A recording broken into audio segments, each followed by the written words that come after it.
You're watching BBN Tonight, presented by UK Federal Credit Union.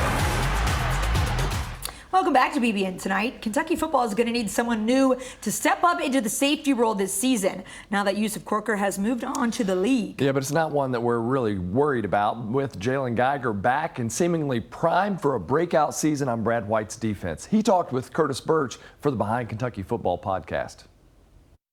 Now joined by Jalen Geiger, defensive back here for the University of Kentucky. Did you get to go see any of the pro day stuff?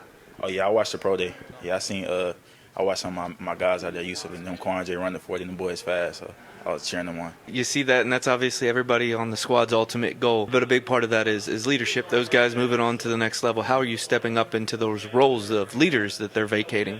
Oh, yeah, I feel like I'm definitely stepping up, kind of helping bring them younger guys like Jordan and Ricky behind me along. Just talking to them every day, being in their ear, giving them tips and things like that to help them feel more comfortable out there on the field. Where are you seeing those young guys improve the most?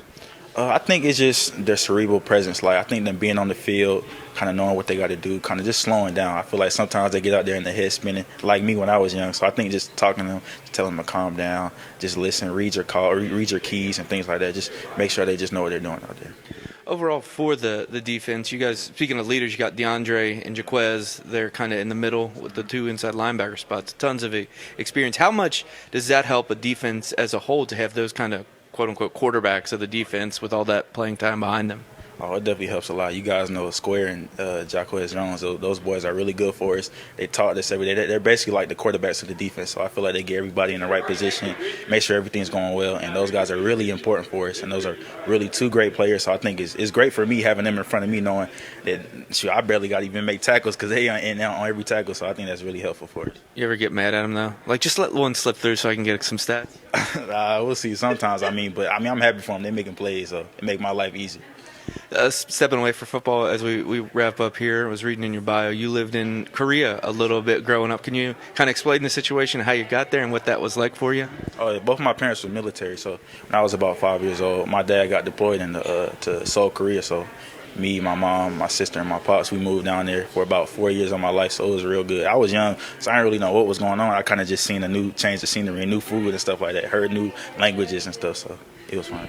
What are your main memories of it? You talk about the food and the language. Anything else that stuck out that you got to see maybe? The food was really good. They don't have tackle football down there, so I actually started playing flag down there. So I started playing football down there, played flag football, and then I came back to the States and started playing, pads and stuff like that. So. How was that military lifestyle that your dad you grew up in? How has that kind of shaped you as a man? I think it shaped me really good. Both my mom and my dad was in the military, so that kind of taught me discipline and things like that, just keeping me on track, never lose focus and things like that. Really cool to hear his story and where he's been, and to see him step into that leadership role now is pretty incredible. I love that. That's something Kentucky football does so well. The next guy up to step into the leadership role. And remember, that was just a little part of the conversation. You can hear more on the Behind Kentucky Football podcast, wherever you get your podcasts. But we will have more BBN Tonight right after this.